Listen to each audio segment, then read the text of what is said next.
Hi there and welcome along to another workout for you to row along to. Still out in the sun, but look, different vest, slightly different position. So at least I'm mixing up a bit. What we're doing today is we're going to do 3 times 12 minutes with 1 minute rest in between. And we're going to do these at 20 strokes a minute, then 18 strokes a minute, then 20 strokes a minute. Okay, so just mixing it up a little bit, but to be perfectly honest, it's pretty much the same the whole way through. It's a fitness boosting row that's just going to let you recover if you've just had a hard session before or if you're waiting for a hard session the next day. As such, this is week 1, session 4 of the 10K plan. Now, you don't have to do the 10K plan to do this row. Don't run away, don't click away. Okay, you can do this one as a standalone, just a fitness boosting row. But if you're doing the 10K plan, it's week 1, session 4, all right? Pace-wise, well, your 20 strokes a minute, you're going to do it 2K plus 18 to 20, and your 18 strokes a minute, you're going to do it 2K plus 20 to 22. If you don't know what 2K training pace is, then do check out the description to this video, or check out the video I've got about how to use 2K training paces and things.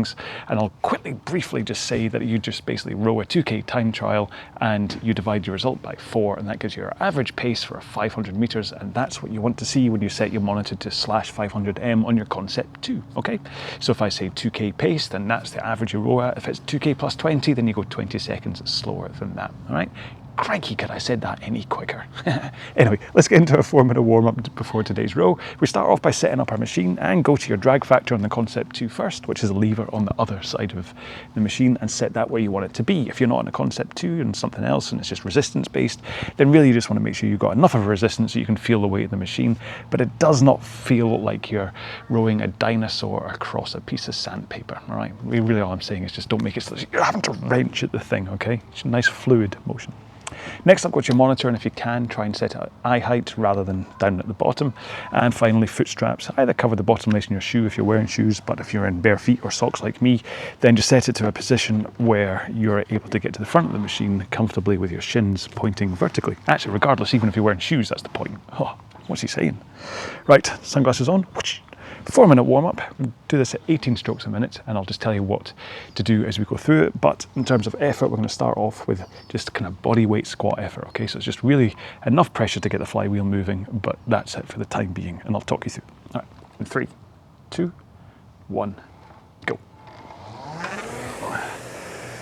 Nice evening light tonight to start this one.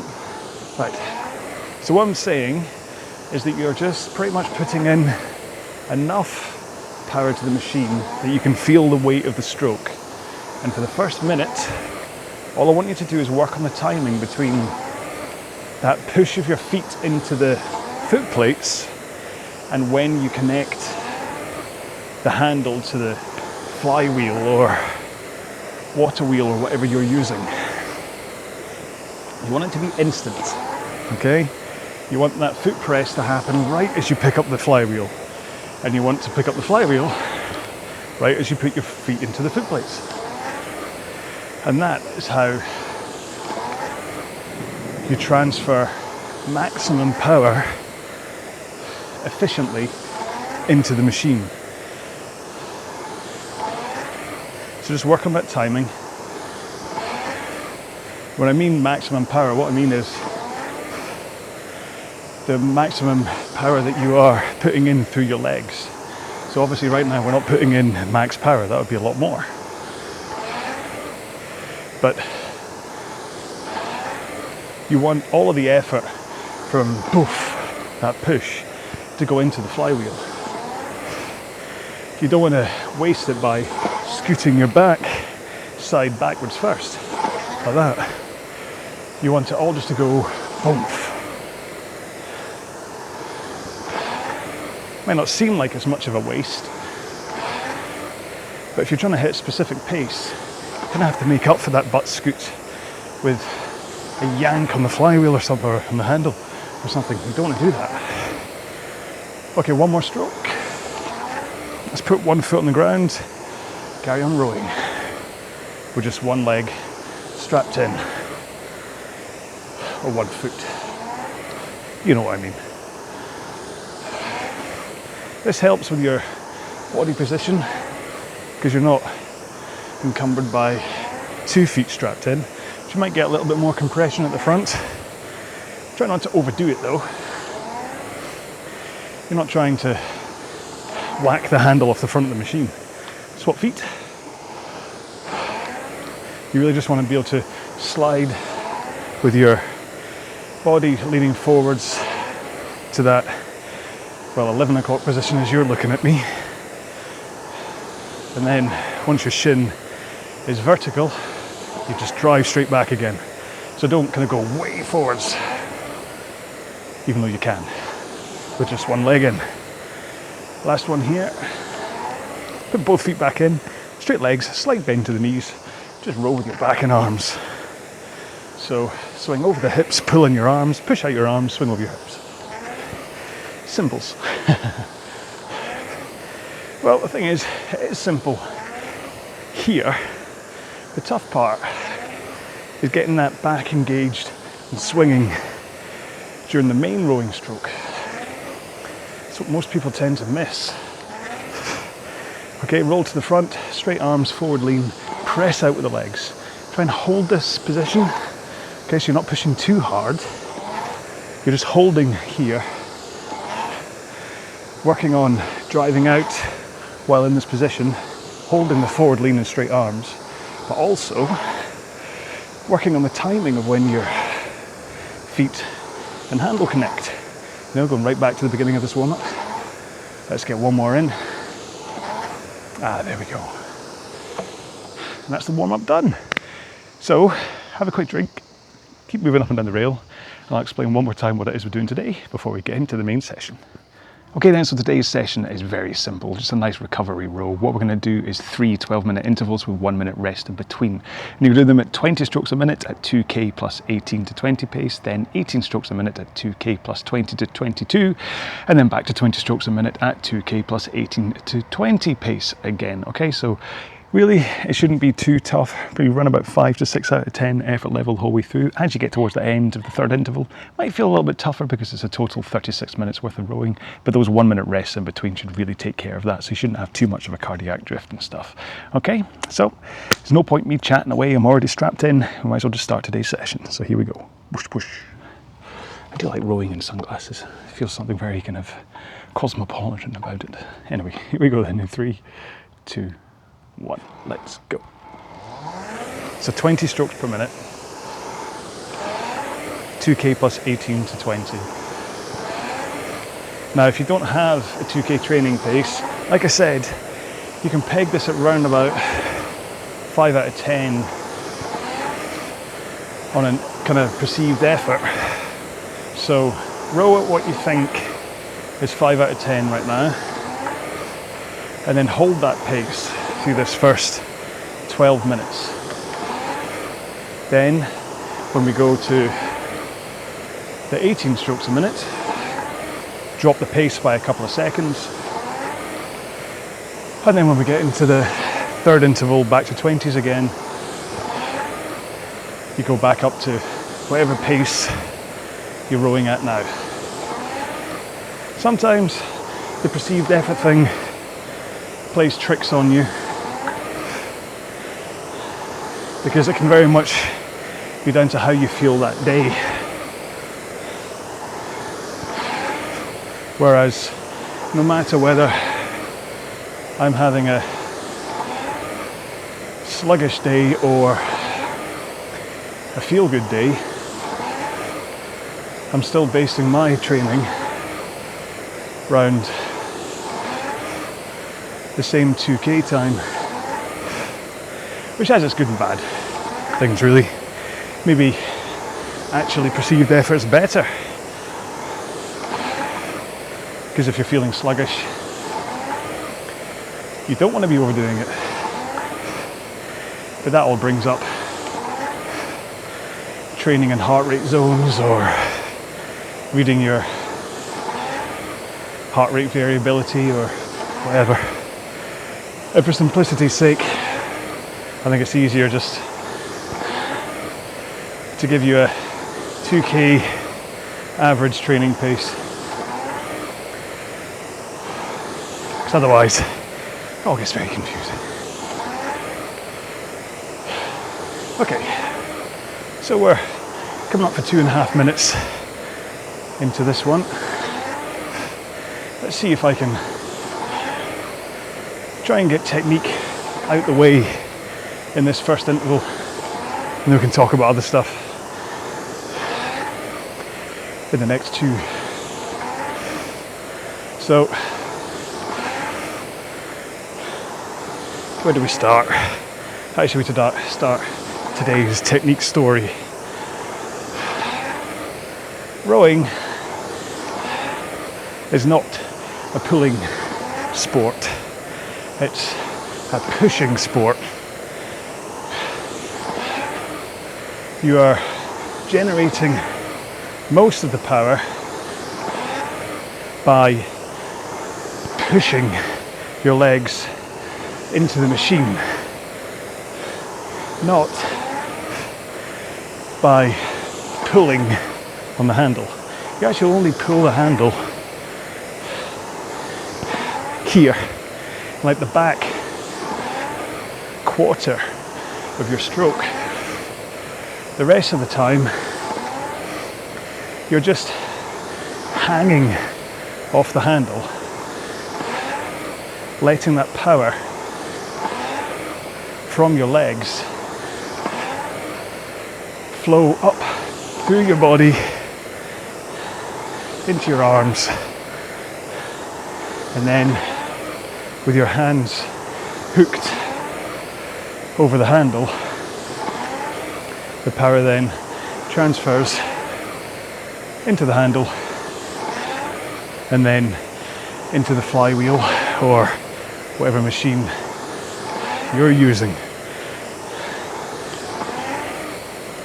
So that's the simplest explanation, is that you push, pull, push, pull. So you still need to pull at the end, but you shouldn't really be thinking of pulling at all at the front. However, that only happens, efficiently anyway, if your body is in the right position to do so. And that's where all my waffling about technique comes in. So, in order for that to happen, first up, you need to be leaning in, tilted over the hips at the front of the machine. Okay? Shoulders over your hips, hips tilted forwards, good posture up on your sit bones, so not sitting back on the fleshy part of your backside. And then arms straight. So nice and relaxed shoulders as you come forwards, straight arms, maybe with a little external rotation of the elbows towards the ground. That may help you. Wrists flat. So basically, the handle and the chain are just an extension of your arms.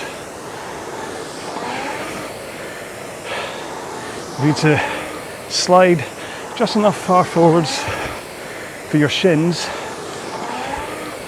to be pointing vertically and looking straight ahead at your monitor, chin in a neutral position. And then all of that, apart from the shins, you maintain as you push the machine away from you. So you keep your chin neutral, keep your arms straight, keep that forward lean,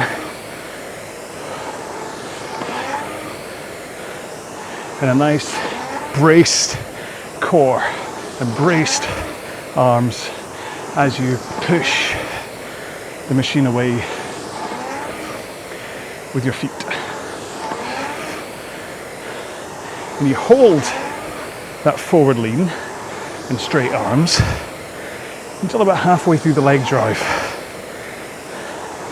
And then that's when you swing over your hips into a backward lean.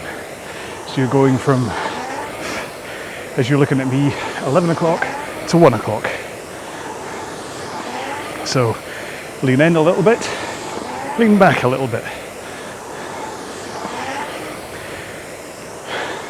And after you've started that backswing, that's when you pull your arms into a finish. Finishing with the handle around about sternum height.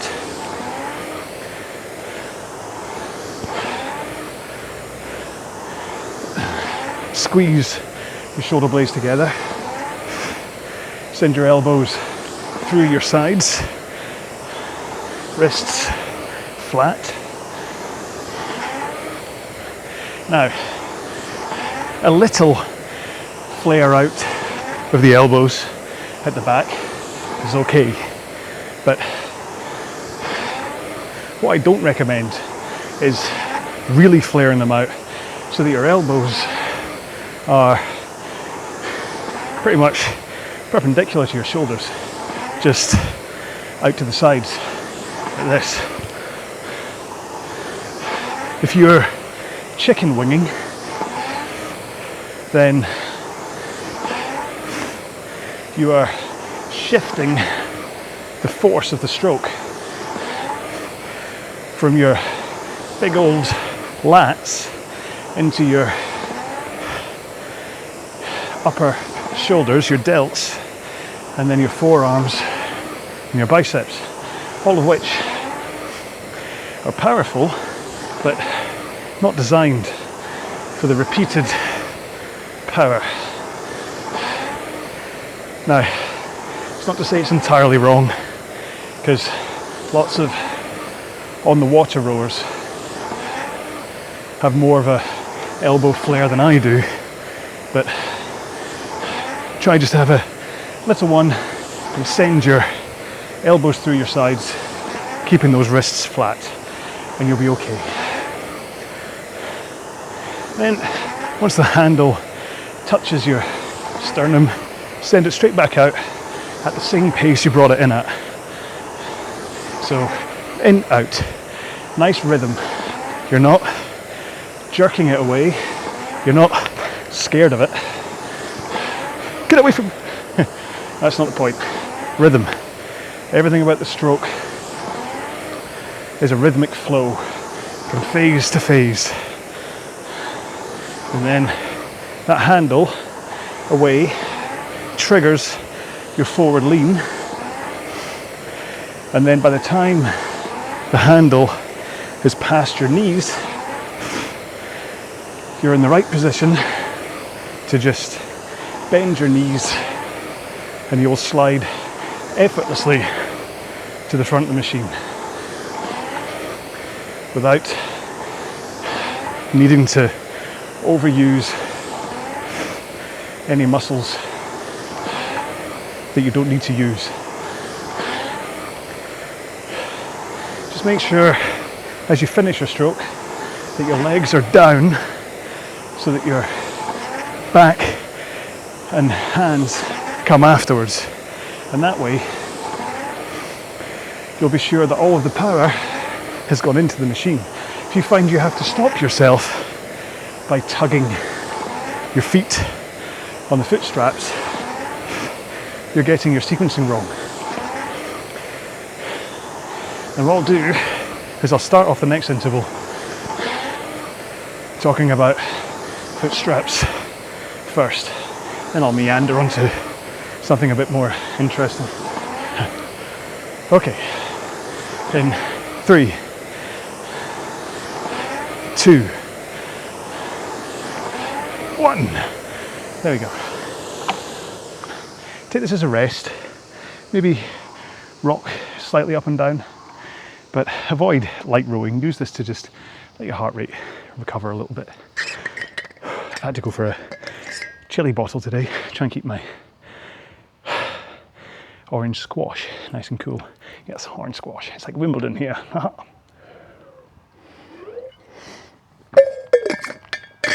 Ah.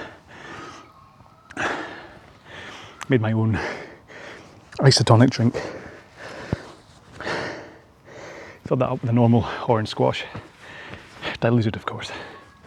Pinch of salt, half a teaspoon of sugar. Makes it isotonic. I do also have an isotonic no alcohol beer, which I did think about cracking out today, but I thought you might judge me. Okay, here we go then in 5, 4, 3, 2, 1.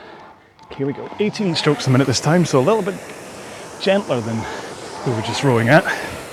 Backing off 2 seconds pace.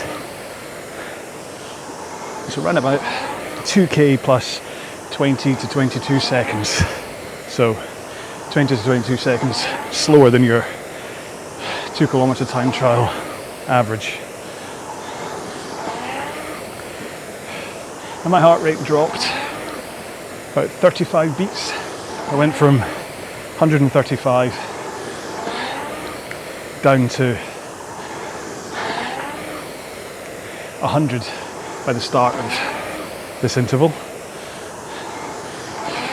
And that's really all that those 1 minute rests are there for, is almost to nip in the bud the chance of cardiac drift and this workout becoming harder than it should.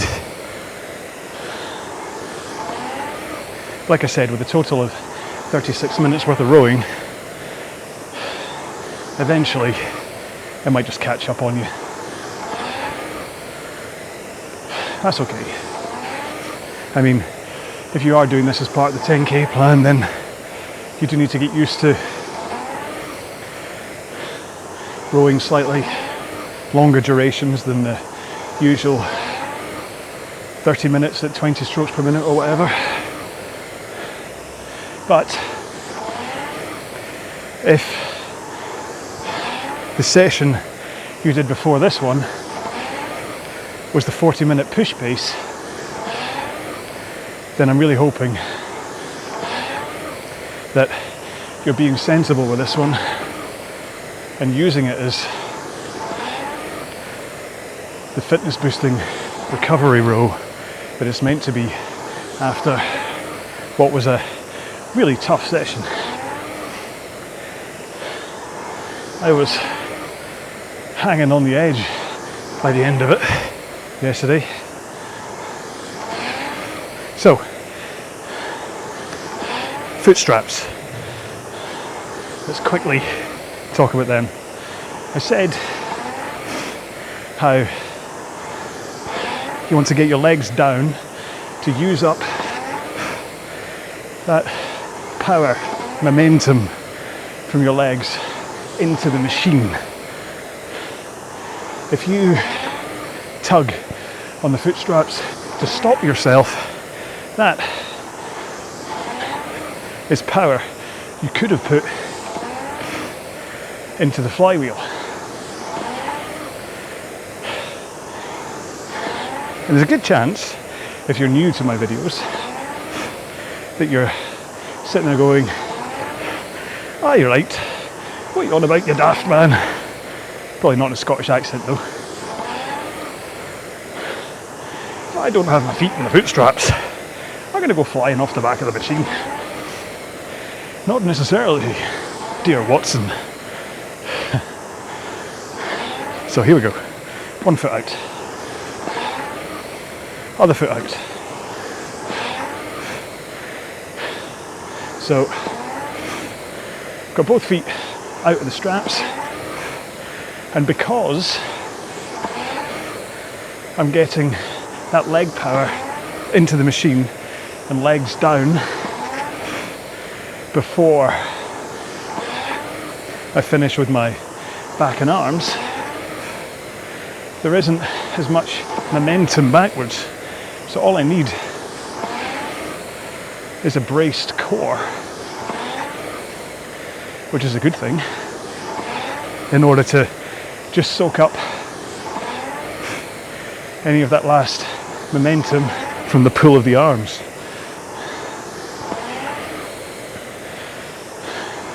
And this is where posture becomes really important, where You start off the stroke up on your sit bones, and although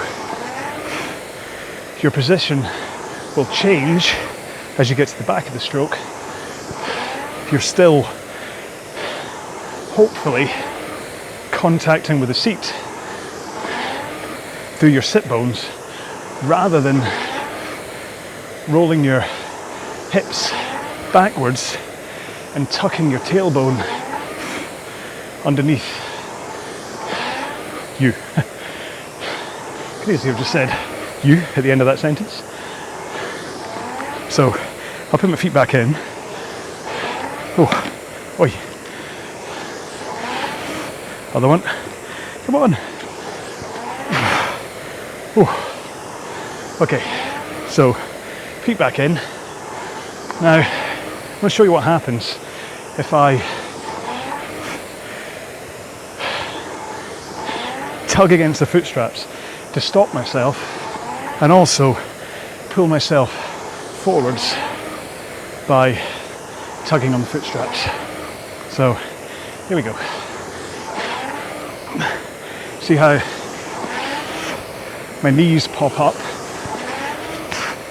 I have to lift the handle over my knees, and worse, my tailbone tucks underneath me. Bye bye. Destroying my posture. We don't want that. We want to stay up and powerful through the row or the rowing stroke. Just push, keep nice and powerful. And again, I'll take my feet out. I don't need to pull myself forwards with the foot straps. Just by handle away, body rock, that creates the momentum that I need to then be able to just bend my knees and roll to the front of the machine. Oh, I got lost a little bit during that because of waving to Julie. She's off out to do a Tabata Metafit something tonight. Kids with their grandparents. So we both have a free night, and she's off to do Tabata, and I'm making a video for you. Who said romance is dead? Although it is only 7 o'clock, so we'll have a nice meal together tonight. Baked potato this evening, in case you're interested, with tuna and Peronnaise sauce for me, and just cheese for Julie. But then with a nice big splodge of lettuce, tomato and cucumber and coleslaw. Be lovely. Oh, she's back. And she's off.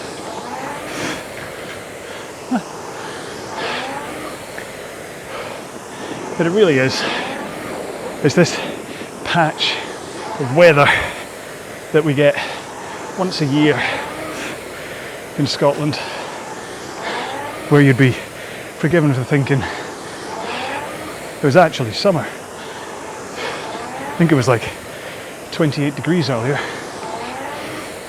which is why I'm recording this so late, because if I'd have done this at 1 o'clock like normal, I would have broken my main rule of not rowing topless in front of the camera. I'll do it normally when I'm not recording a video for you guys. So I'll subject the poor neighbours with me rowing without my shirt on, but there's some things you don't need to see. As much as I'm getting back into the racing shape I want to be in, I'm not an exhibitionist type who wants to show everyone what I look like. It's not to say the other guys are, sorry, that sounds a bit mean. And to be honest, if I work hard enough and I do get a body like Shane or Austin or Cameron, I may do the odd session topless. But for the time being, I'll just have to be satisfied with keeping you interested with my chat instead of my chiseled abs and rippling pecs. Okay, 50 seconds to go. I've drifted up heart rate wise.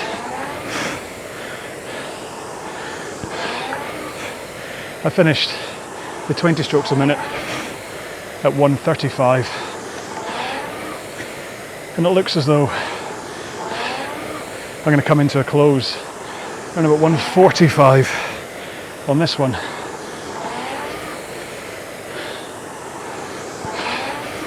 That's okay. It seems as though my test heart rate strap is working fine. Seems accurate. Did away with the polar one, got given a free one, which I'm doing a review video for. And so far, so good. All right. There we go. Minute rest again. Reseat your seat. If you've not moved your buttocks off your seat, do so. So it just stops that pressure point where your sit bones are squashing your glutes. If you just move, it'll free them up. You can just squash a different part of your glutes. Drink.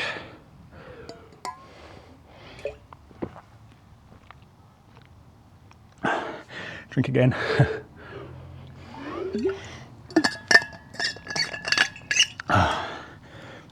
Not as easy to get out of that one. All right, last interval coming up. How are we doing? Yeah, so last time my heart rate had recovered down to around about 100. This time, about 110 maybe. 4, 3, 2, 1, go. 105 I got down to. That's not that bad. Right, 20 strokes a minute again. 2k plus 18 to 20. So you might rhythmically instantly fall into the 18s. I know I just did, embarrassingly. But just take a moment, concentrate on getting back up to 20 strokes a minute and 2k plus 18 to 20 pace.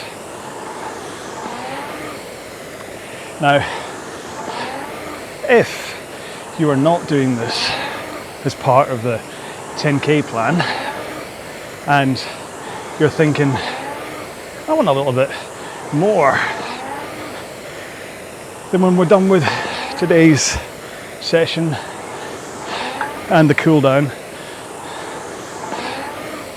and the stretching and stuff, feel free to load up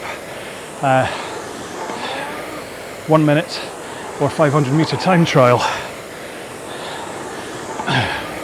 and blast through that. That'll give you the hard effort that you're maybe searching for without ruining this workout. However, if you're going to do that, do please pay attention to your energy levels and muscle recovery, especially if your next session is planned to be either a middle intensity or top intensity. Ideally, you keep this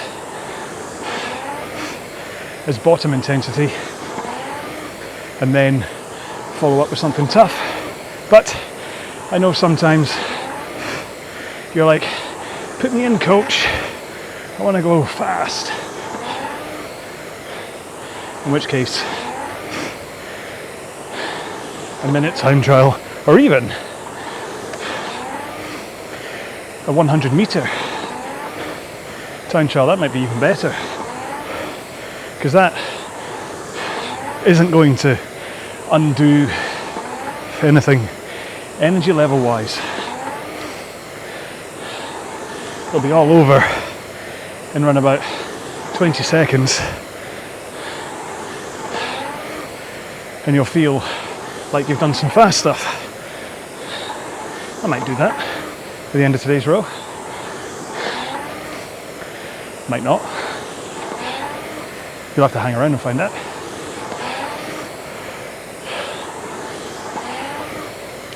I definitely am pleased with the amount of time that we've been spending together in terms of the results I see. Loads of you are getting in touch saying how your 5k is improved by like a minute, or you've gone from 7:30 to 7:20 on your 2k,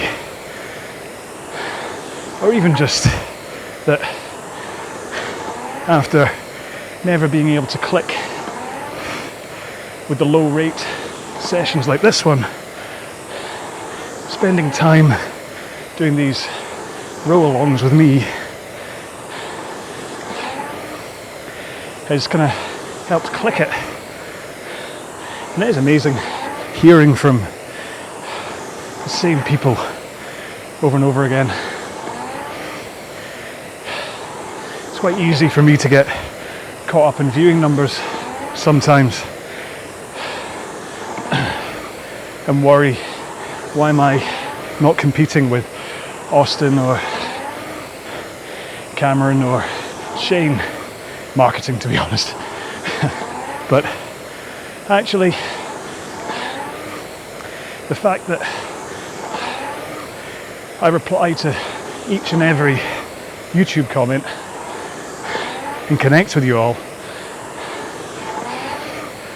is amazing. I feel really honoured to be part of your rowing journey in a way that if I had the hundreds of thousands of viewings that the other guys get, if I had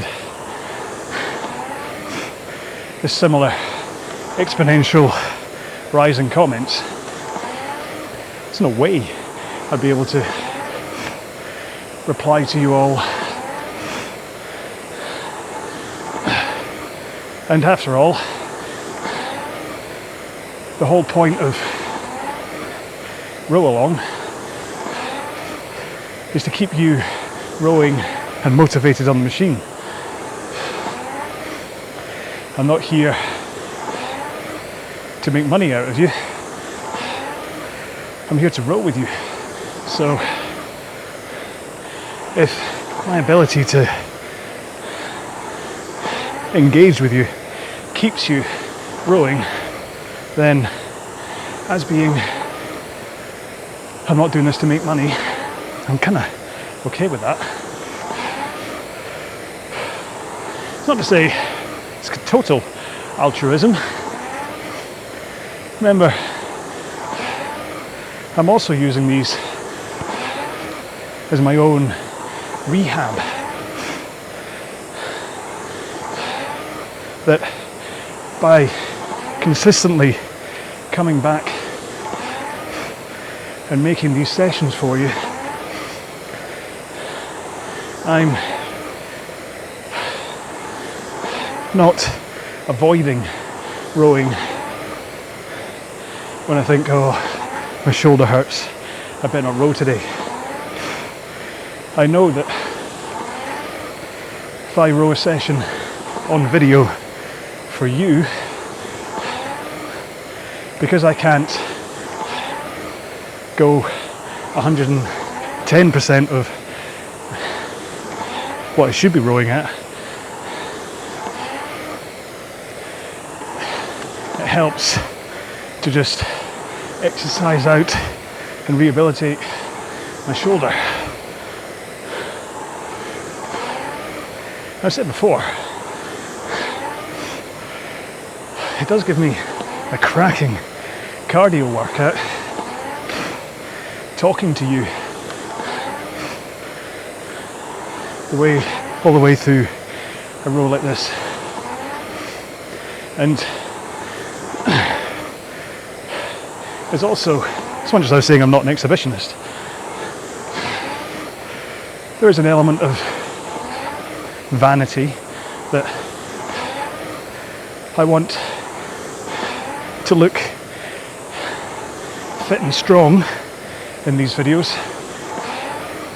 so that you can see what can happen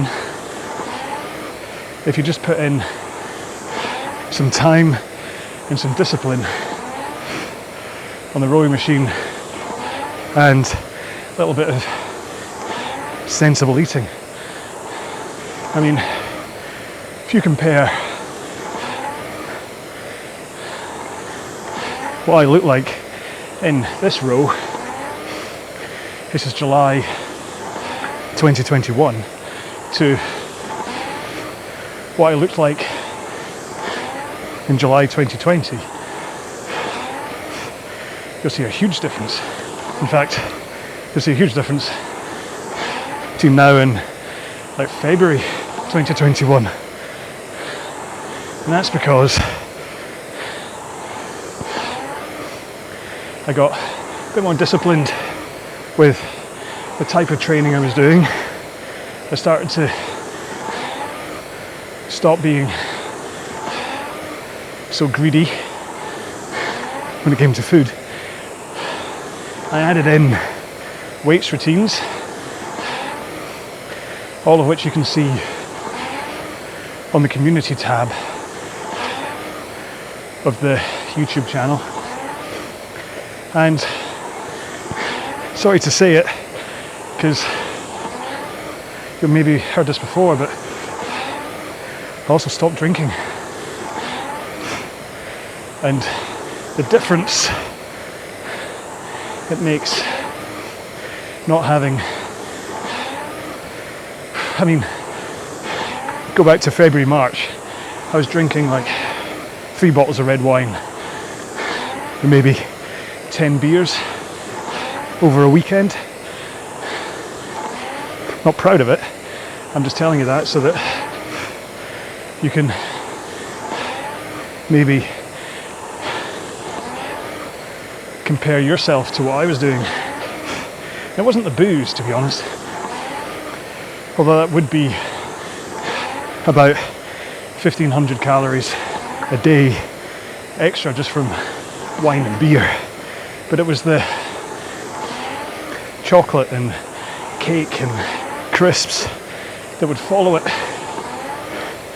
in the evening, and then the gluttony the next day with a hangover. So you could argue I didn't need to stop totally. I could just have 1 or 2 beers each night or a glass of wine each night and then not eat. But the part of me that knows not to eat rubbish gets drowned by wine and beer. So I really think that's what's made a big difference. not only for weight loss, but also for building muscle.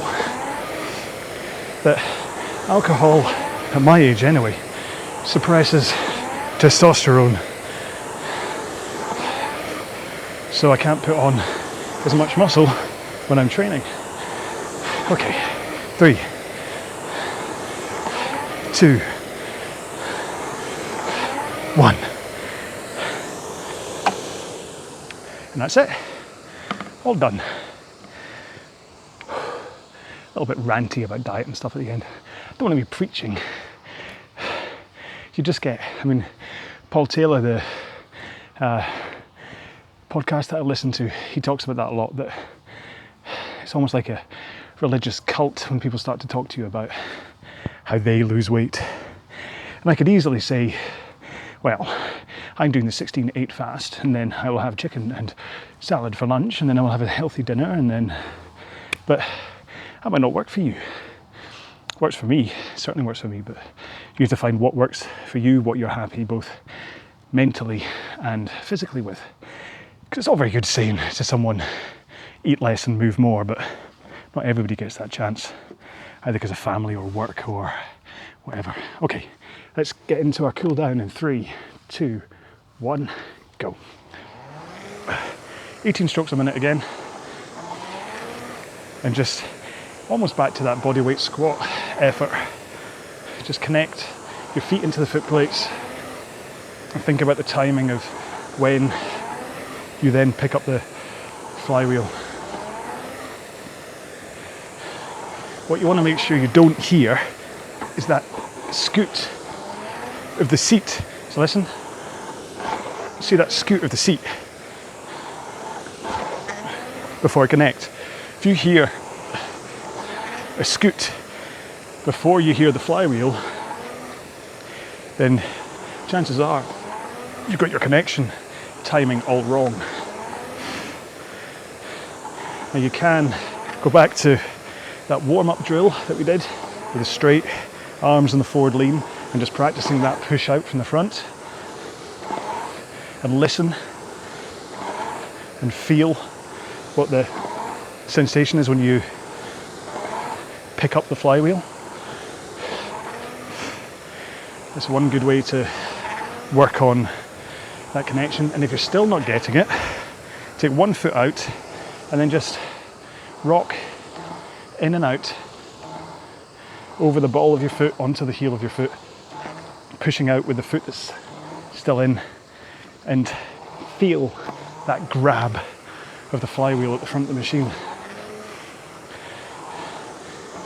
And once you've got that timing right, you can then go into the straight arms and body rock one, continue that feel, and then you can go into full strokes and have a feel. It must be said, if you set to the force curve on your monitor, if you have it, that's really good at pegging when you connect with the flywheel. Right, that's me done on the cool down. You can either continue to cool down, plane. You can either continue with the cool down if you wish, or you can pack up, or you can get off and stretch while I do my wee sign off. Kind of waiting for that plane to go over. It's weird hearing planes going over again. There's a period, about a 6-month period or so, where it was just the airs were silent. This air was silent, and now you kind of see them and go, "Oh look, it's a plane." Anyway, you don't care about that, do you? Anyway, so it's just a good, long, fitness boosting workout today. The kind of thing that will help your energy levels, help kind of top you back up again, even though it's a long slog of a row. It'll kind of let your body kind of build up. It'll create that inner electricity to kind of power up your body again, almost like a dynamo, keeping these at a nice low level that you don't exhaust yourself. You're kind of like you're building up all the mitochondria in your system, and science. Here's the science bit. Just read into it yourself.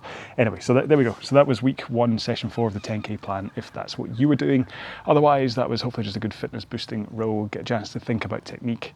I had a wee rant about how good it is that you guys are in touch with me. Yeah, let's talk about that rather than it being me ranting about the importance of not drinking. Because, listen, I've got to say, I do still like a Jack Daniels and Coke, it must be said. But I'm going to have to give that up, or have given that up. Anyway, rant. So you may notice the pink house is gone and sandpit's gone as well. RIP pink house and sandpit. Anyway, okay, I'm ranting, so thank you so much for being part of this and for doing this one. Do get in touch, let me know how you got on with it, either on the podcast or on the YouTube video page or through Facebook or whatever. Just say hi, let me know how you got on. And if you're about to do a 100-meter time trial, good luck with that. Make sure and push hard from the legs, rate up, so stroke rate up, and just put everything into it, okay? Have a good day, stay safe, be well, bye-bye.